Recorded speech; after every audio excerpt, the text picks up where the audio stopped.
नमस्कार, स्वागत है आपका हमारे खास कार्यक्रम हरियाणा डायरी में। इस कार्यक्रम का एक ही उद्देश्य है कि आप तक हरियाणा के हर उस विकास की जानकारी पहुंचाई जाए जो मुख्यमंत्री मनोहर लाल के नेतृत्व में लगातार किया जा रहा है। तो बने रहिए हमारे साथ और देखते रहिए हमारा खास कार्यक्रम हरियाणा डायरी।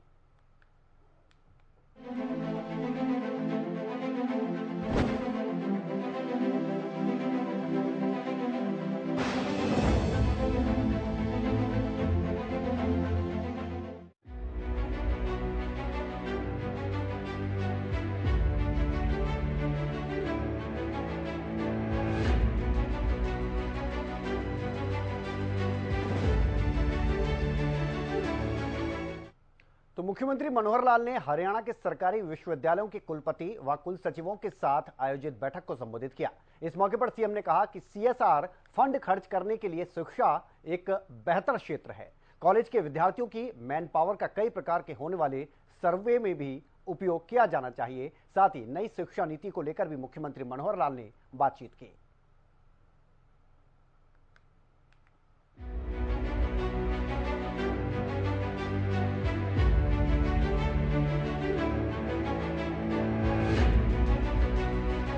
हरियाणा के मुख्यमंत्री मनोहर लाल ने राजभवन में राज्यपाल बंडारू दत्तात्रेय की अध्यक्षता में आयोजित राज्य के सरकारी विश्वविद्यालयों के कुलपति और कुल सचिवों के साथ आयोजित बैठक को संबोधित किया। बैठक के दौरान मुख्यमंत्री मनोहर लाल ने कहा कि सीएसआर फंड खर्च करने के लिए शिक्षा एक बेहतर क्षेत्र है। इसके लिए एल्यूमिनी मीट को एक रोल मॉडल बनाया जाए। यदि एल्यूमिनी मीट रोल मॉडल बनता है तो डोनेशन के लिए वो स्वयं इसके पहले प्रतिभागी होंगे। इसीलिए विश्वविद्यालयों को आत्मनिर्भर बनना है। उन्होंने कहा कि शिक्षाविद अपने ज्ञान को अपडेट करते रहें और उसका सदुपयोग भी करें। विश्वविद्यालयों से संबद्ध कॉलेजों की रैंकिंग पर भी पूरा ध्यान दिया जाए। कॉलेज के विद्यार्थियों की मैन पावर का कई प्रकार के होने वाले सर्वे में उपयोग करें। यूनिवर्सिटी में अलग से सोशल एक्सपोजर होना चाहिए। विद्यार्थियों को पर्यावरण के क्षेत्र में पौधे लगाने एवं अन्य सामाजिक कार्यों के लिए एकेडमिक मार्क्स अलग से मिलें। हमें सर्वे बहुत होते हैं, उस सर्वे में हमारे पास कितनी पावर है, कितनी फोर्स है। जो मैन पावर है, इस मैन पावर का सोशल एक्सपोजर के नाते उपयोग करिए। खाली 3R education, reading, writing, arithmetic, इससे भला नहीं होगा स्टूडेंट का भी।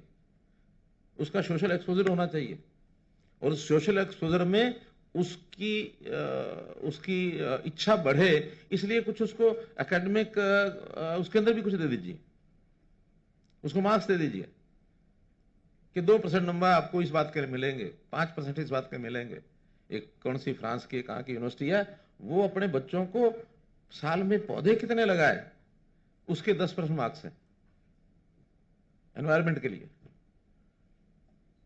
केवल वहां बच्चे हमारे यूनिवर्सिटी में आकर के और लेक्चर सुनेंगे और पढ़ेंगे, लाइब्रेरी में बैठेंगे और बाद में और समय मिलेगा तो यूनियन बना करके झंडा उठाएंगे, मुर्दाबाद जिंदाबाद करेंगे, क्या निकलने वाला इससे?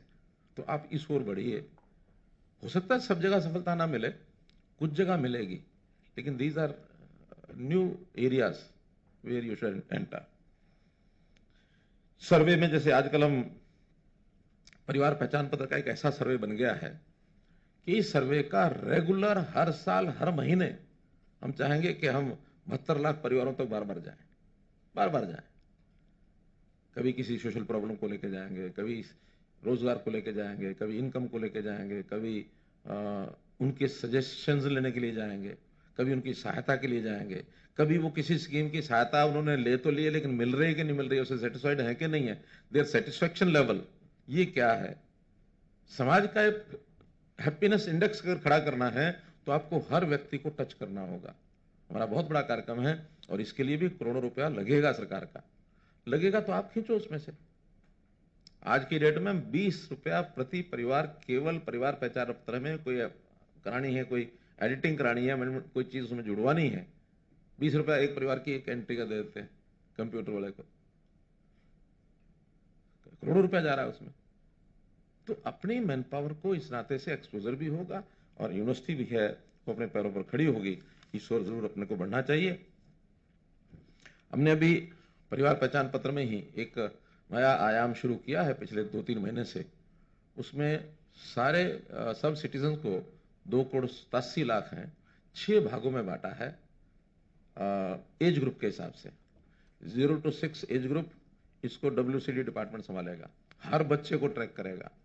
6 से 18 वर्ष स्कूल एजुकेशन, हर बच्चे को ट्रैक करेंगे, कौन बच्चा कहाँ पढ़ रहा है, नहीं पढ़ रहा तो क्यों नहीं पढ़ रहा है, ताकि जीरो ड्रॉप आउट की व्यवस्था हम स्कूल एजुकेशन विभाग से करा सकें। और अगला ग्रुप जो आपके जिम्मे है 18 से 25। 18 से 25 का कोई भी सिटीजन हरियाणा का क्या कर रहा है, ये जानकारी हायर एजुकेशन ग्रुप को चाहिए। इसका सर्वे वैसे शुरू हो गया है, वीरेंद्र जी सारा प्रोग्राम कभी समय मिल जाए तो आज बेशक रखना दिन में, आज या कल, लेकिन इसमें हर एक को ट्रैक करना है। क्या वो पढ़ाई करके हायर एजुकेशन में पढ़ रहा है, कहीं प्रोफेशनल कॉलेज में पढ़ रहा है, कहीं विदेश चला गया क्या, या कोई व्यवसाय करना शुरू किया क्या, या कहीं स्किलिंग के कोर्स में कहीं उसने भाग लिया है क्या, या फुल टाइमर स्पोर्ट्स पर्सन बन गया है क्या, और या फिर कुछ नहीं कर रहा, घर खाली बैठा, उसने एक लिस्ट बनवा रखी है अनएम्प्लॉयड पर्संस की, बेरोजगार। इसमें भी 25 साल तक भी हैं, 25 से ऊपर भी हैं, 25 साल तक भी। लेकिन क्या हम ऐसे बच्चों को कॉलेज में लाकर उनकी रुचि के हिसाब से और उनके एजुकेशन लेवल के हिसाब से उनको पढ़ाने के लिए निकाल सकते हैं, ला सकते हैं? जैसे ये बताया कि अभी हमारा 31% हायर एजुकेशन में पार्टिसिपेशन है, हमने टारगेट रखा 40% का। और मैं समझता हूं कि अगर इनको हम डोर टू डोर जा करके एक एक व्यक्ति को, क्योंकि सूची लिस्ट हमारे पास है, आपको लिस्ट में नहीं जाना, हमारे पास लिस्ट है कि 18 से 25 के इतने लाख परिवार हैं, इतने लाख नौजवान हैं, और मैं रफ आइडिया बताता हूं, एक साल में लगभग 3-3.5 लाख परिवार होते हैं। तो 18 से 25 है ना, 7 साल, 7 साल में ये 22 लाख 24 लाख नौजवान बैठेंगे।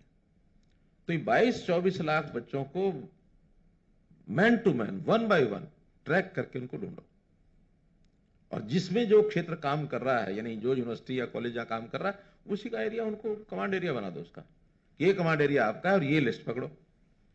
उनको डोर डोर पूछना नहीं है जाके कि अच्छा आपके यहाँ 18 से 25 का कोई है, नहीं, हमारे पास पता है कि आपके घर में ये दो नौजवान 18 से 25 के हैं, दोनों क्या कर रहे हैं। उससे पहले अपनी ट्रैकिंग कर लो कॉलेज में, स्कूल में, या कॉलेज या अपना यूनिवर्सिटी में, कि हमारे यहाँ कितने हैं। इंटीग्रेशन उसकी एक डाटा के साथ करना ये बहुत जरूरी है, और अगर कर देंगे बहुत बड़ा भला इस वर्ग का 18 से 25 वालों का कर पाएंगे। मुख्यमंत्री ने उच्च शिक्षा विभाग के कार्यों के विश्लेषण के लिए आयोजित 2 दिवसीय समीक्षा बैठक बुलाने पर राज्यपाल का आभार भी व्यक्त किया। उन्होंने कहा कि विश्वविद्यालय ये संकल्प ले कि नई शिक्षा नीति का समाज के हर नागरिकों को फायदा मिलेगा, और इस नीति को लागू करने के लिए बनाए गए प्रत्येक पैरामीटर पर खरा उतरने की कोशिश करें। इसके साथ ही प्रत्येक चरण में नई शिक्षा नीति की समीक्षा करें और इसके लक्ष्यों को पाने के लिए हर संभव प्रयास करें।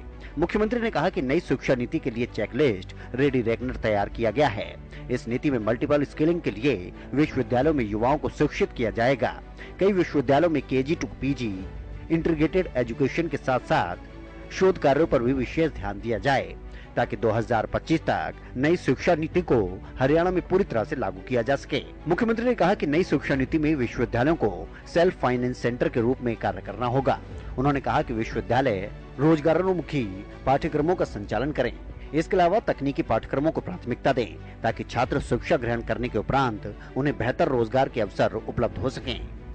उन्होंने कहा कि विश्वविद्यालय PPP मोड में पाठ्यक्रमों का संचालन करें, इससे विश्वविद्यालय आर्थिक रूप से स्वावलंबी होंगे। उन्होंने कहा कि सरकार की ओर से 1,80,000 रुपए से कम आय वाले परिवारों के बच्चों को फीस की सुविधा दी जाएगी। ये ठीक है कि यूनिवर्सिटीज की अपेक्षा सरकार से भी होती है, लेकिन सरकार की अपनी सीमाएं हैं, खास करके संसाधनों में, और फिर यूनिवर्सिटी को हमने कहा है कि ये एक ऑटोनोमस बॉडी है। तो ऑटोनोमस बॉडी है तो उस नाते से हमको सेल्फ डिपेंडेंसी, सेल्फ रिलायंस होकर के भी चलना पड़ेगा। आत्मनिर्भरता हमारी कैसे हो, इसके लिए आज मैं सुबह चर्चा कर रहा था, हमारे वाइस चांसलर मिले थे, तो कैसे कैसे सिस्टम बन सकते हैं। एक तो सेल्फ फाइनेंसिंग कोर्सेज ये शुरू करने चाहिए और कर भी रहे हैं। इसमें एक सुविधा सरकार की ओर से मिल सकती है कि सेल्फ फाइनेंसिंग कोर्सेज में कई बार ये विषय आता है कि फीस जो है गरीब बच्चा कैसे देगा।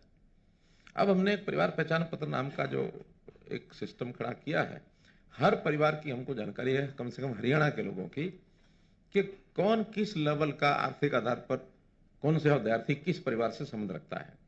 उसके हिसाब से हम अपनी एक योजना बना रहे हैं और मैं समझता हूँ इस वर्ष में लागू हम कर सकते हैं कि जो गरीब परिवार हैं, बीपीएल 1,80,000 रुपए तक जो फीस आप तय करोगे उसकी सारी फीस सरकार देगी और यूनिवर्सिटी को रीइंबर्स करेगी, ताकि उसमें ये भी चिंता खत्म हो जाए कि फीस बढ़ाई थी तो गरीब आदमी कैसे देगा, और फीस बढ़ेगी तो स्वाभाविक है हमारी सेल्फ फाइनेंसिंग स्कीम में उपयोग होगा, उसका पैसा सरकार आपको सीधा दे देगी। बजाय हम बजट की तरफ घुमा घुमा के बड़े डिमांड करें, इतना बजट दे दो, इतना दे दो, इतना दे दो, वहां 10 लोग उसका एनालिसिस करने वाले पोस्टमार्टम करते हैं कि भी इतना बजट हम कैसे देंगे, कहां से देंगे। लेकिन बच्चे की पढ़ाई की दी जाने वाली फीस ये एक अलग हमारा दायित्व है, उसको हम पूरा करेंगे।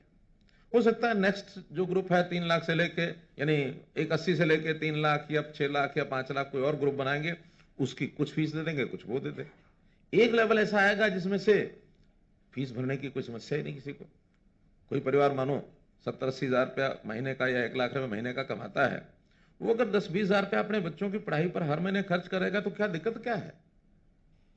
उसको परिवार पालने में, बच्चों को आगे बढ़ाने में शिक्षा भी तो उसी की जिम्मे है कि बच्चों की शिक्षा, खाने पीने के लिए परिवार को 10-20 हजार की महीने की जरूरत होती है।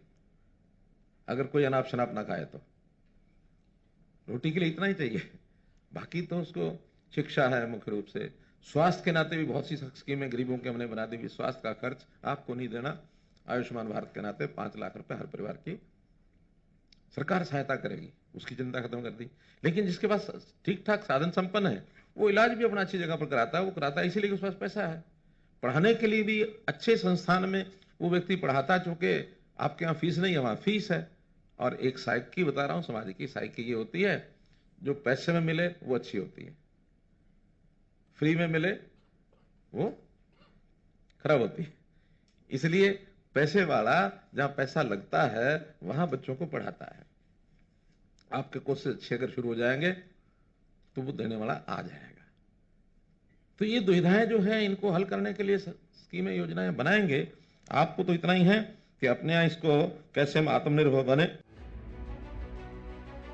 मुख्यमंत्री मनोहर लाल ने बैठक में शिक्षा के स्तर को और बेहतर करने और साथ ही अन्य सामाजिक मुद्दों पर भी अपनी बात रखी। बैठक में हरियाणा के उच्चतर शिक्षा मंत्री मूलचंद शर्मा तथा उच्चतर शिक्षा परिषद के चेयरमैन प्रोफेसर B.K. कुठियाला भी मौजूद रहे।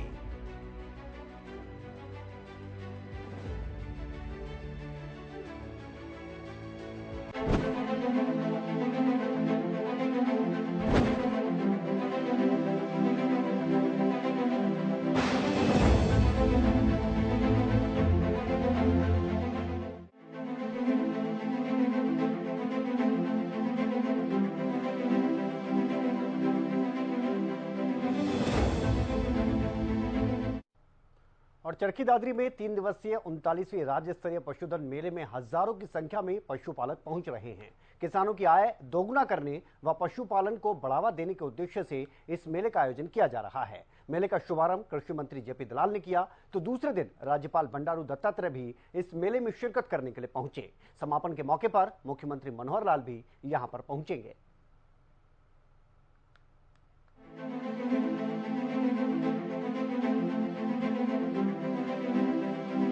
किसानों की आय दोगुना करने व पशुपालन को बढ़ावा देने के उद्देश्य से चरखी दादरी में 39वीं राज्य स्तरीय पशुधन मेले का आगाज हुआ। मेले का शुभारंभ हरियाणा के कृषि एवं पशुपालन मंत्री जेपी दलाल ने किया। इस मौके पर हरियाणा बीजेपी प्रभारी विप्लव देव भी मौजूद रहे। इस प्रदर्शनी में उम्दा नस्ल के दुधारू पशु, गाय, भैंस, बकरी के अलावा दुग्ध उत्पादन को बढ़ावा देने वाले उत्तम नस्ल के झोटे और सांडों का भी प्रदर्शन किया जा रहा है। इसके अलावा पशुपालकों ने ऊंट व घोड़ों को भी प्रदर्शित किया है।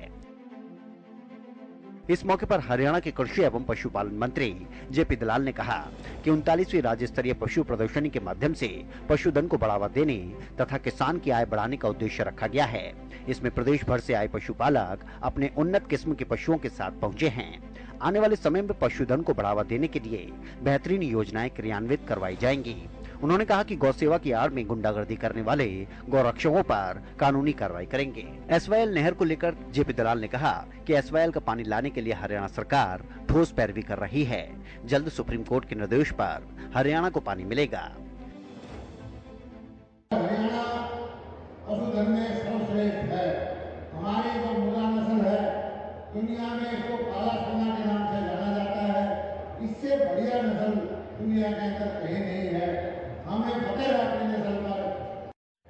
के मुख्यमंत्री को मुख्यमंत्री भी हैं, उनका धन्यवाद अदा करता हूँ कि हमारे यहाँ वो सेवा का जो बजट है 10 गुना बढ़ाया है, उसका बहुत सुखद परिणाम इस साल में आएगा। सारी गौशाला की हालत सुधरेगी और जो 60-70 हजार गौवंश सड़कों पर है उसको भी अगले 6 महीने में हम गौशाला में ले जाएंगे। किसान भाइयों को जो चिंता होती थी कि फसल में जो नुकसान कर देते थे वो अब बिल्कुल नहीं होगा। और मेरे सामने साहब ने कहा बीमा का कुछ दिनों के लिए बंद हो गया था, पोर्टल चालू हो गया है, मार्च के महीने में है और दोबारा के हमने टेंडर कर दिए हैं। फिर बीमा की राशि भी घटाएंगे और बीमा दोबारा शुरू हो गया है। मैं समझता हूँ कि हरियाणा पहला प्रदेश है देश के अंदर जिसने 8 लाख पशुओं का बीमा किया है। 56 करोड़ की ज्यादा की राशि पशुपालकों को दी है जिनका नुकसान हुआ है। और हमारी कोशिश ये होती है कि किसान के जोखिम को सरकार अपने ऊपर ले, चाहे वो फसल का बीमा हो, चाहे पशुपालन का हो, चाहे वो किसी चीज का हो, और उसके द्वारा किसानों की सेहत सुधारने का, उसकी आर्थिक हालत सुधारने का काम करता है। और सबसे बड़ा काम हम लोग करने जा रहे हैं। इस बार मुझे जानकारी है जब किसान का बड़ा पशु गाय भैंस बीमार होती है, हॉस्पिटल 3 किलोमीटर 2 किलोमीटर दूर है, डॉक्टर कहता है कि हॉस्पिटल लेके आओ और बीमार पशु को आप ले जा नहीं सकते, GPS लगा देंगे, तुरंत जो नियरेस्ट ट्रेन होगी डॉक्टर के साथ वो आपके घर पहुंचेगी। हमारी कोशिश होगी कि आधे घंटे के अंदर आपके पास डॉक्टर दवाई के साथ इलाज करने के लिए पहुंच जाए। इससे आपका हमारे माई बाप हैं, हम चाहते हैं किसान हमारी ईट की हड्डी है, किसान को कोई दिक्कत होगी तो हम उसको दूर करेंगे और पशुपालक को कोई दिक्कत होगी उसका समाधान करेंगे। दूसरा जो एक विश्व पशुधन है, आप सबसे मेरी प्रार्थना है इसी नस्ल के बच्चे, इसी नस्ल की गाय, इसी नस्ल के मैदा है। हम दूध उत्पादन में हालांकि देश में 2 नंबर पे हैं, राष्ट्रीय उत्पादन से हमारा लगभग 3 गुना है, लेकिन देश पर हमें टिकना नहीं है। हमारे से आगे जो ब्राजील जैसे देश है। चरखी दादरी में 39वें राज्य स्तरीय पशुधन मेले के दूसरे दिन हरियाणा के राज्यपाल बंडारू दत्तात्रेय मेले में शिरकत करने के लिए पहुंचे, जहां फूल मालाओं और पुष्प वर्षा के साथ उनका स्वागत किया गया। इस मौके पर कृषि एवं पशुपालन विभाग के मंत्री जेपी दलाल भी मौजूद रहे। राज्यपाल बंडारू दत्तात्रेय और कृषि मंत्री जेपी दलाल ने पशुपालकों द्वारा लगाए गए स्टॉलों का भी अवलोकन किया।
कि इस बार की जो प्रदेश स्तरीय पशु प्रदर्शनी है उसका आयोजन यहाँ पर हो रहा है। और जैसे आपने देखा होगा कि जो उत्कृष्ट पशुपालक हैं इलाके के, हरियाणा के, हजारों की संख्या में यहाँ भाग ले रहे हैं और हमने भी उनकी सेवा के लिए भोजन की व्यवस्था, उनके आने जाने की व्यवस्था, पशुपालकों के लिए चारे की व्यवस्था, पानी की, ठहरने की और इनके इनाम की, कि जो अलग अलग कैटेगरी के अंदर जो टॉप ब्रीड होंगे उनको इनाम देंगे। और पशुपालकों के मनोरंजन का भी पूरा प्रबंध है। हरियाणा के अच्छे लोक गायक हैं वो यहाँ पर हैं और मैं इसे समझता हूँ कि किसान की आमदनी बढ़ाने में अगर किसी चीज़ का सबसे ज़्यादा योगदान हो सकता है तो वो पशुधन का हो सकता है। हमारी कोशिश होगी आने वाले समय में पशुपालकों के लिए अच्छी अच्छी योजनाएं लेके आएँ। इनके लिए हम बीमा योजना लेके आए, पशुधन क्रेडिट कार्ड लेके आए और जो बीमारी के वक्त समस्या होती थी 200 हम जो मोबाइल वैन डॉक्टर के साथ एक कॉल सेंटर स्थापित करके वो चलाएंगे, जिससे कि जो पशुओं की हानि होती थी बीमारी के वक्त उसकी कमी आए।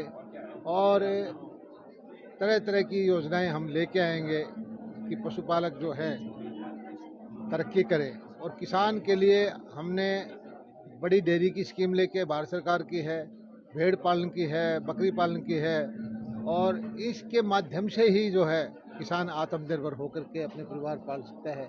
हमारा पूरा ध्यान है किसान इस चीज़ को अपना भी है, क्योंकि हरियाणा दुग्ध उत्पादन इसमें 2 नंबर पर है। हरियाणा खेती के अंदर तो आगे आगे है ही, छोटा सा प्रदेश होते हुए भी प्रति व्यक्ति दूध उत्पादन हमारे यहाँ बहुत ज़्यादा है। मैं किसान भाइयों को देता हूँ और मैं तो खुद किसान परिवार से हूँ, उन्हीं का भाई हूँ, उन्हीं का बेटा हूँ। जो योजना कोई लाई जाएगी वो हम उनके लिए देंगे। और इस सबसे बड़ी समस्या किसानों को थी बेसहारा पशु की, उनकी खराब हो जाती थी, किसान परेशान रहते थे। तो इस बार गौ सेवा आयोग का बजट 10 गुना किया है, 40 करोड़ से लेकर 400 करोड़ से ज़्यादा बढ़ा दिया। हमारे गौ सेवा ये पशुधन बोर्ड के चेयरमैन धर्मवीर मिर्जापुर भी बैठे हैं। हम अगले 6 महीने के अंदर सारे बेसहारा पशुओं को सड़कों से उठाकर गौशाला में रखेंगे और गौशाला के अंदर जो है इनकी सेवा करेंगे और किसान भाइयों को किसी तरह की दिक्कत नहीं होने देंगे। हरियाणा सरकार उच्च किस्म के पशुओं को बढ़ावा देने के लिए इस प्रकार के मेले का आयोजन करवाती रहती है और पशुपालन को बढ़ावा दे रही है। किसानों को लाखों रुपए के पुरस्कार देकर पशुपालन के माध्यम से किसानों की आय भी बढ़ाने का कार्य राज्य सरकार की तरफ से किया जा रहा है। पशु मेले में आए तमाम पशुपालकों ने हरियाणा सरकार का आभार भी प्रकट किया। उन्होंने कहा कि वो उन्नत किस्म के पशुओं को लेकर इस मेले में पहुंचे हैं और इनका प्रदर्शन किया है। इससे अन्य पशुपालकों को बेहतर किस्म के पशु पालने की प्रेरणा मिली है।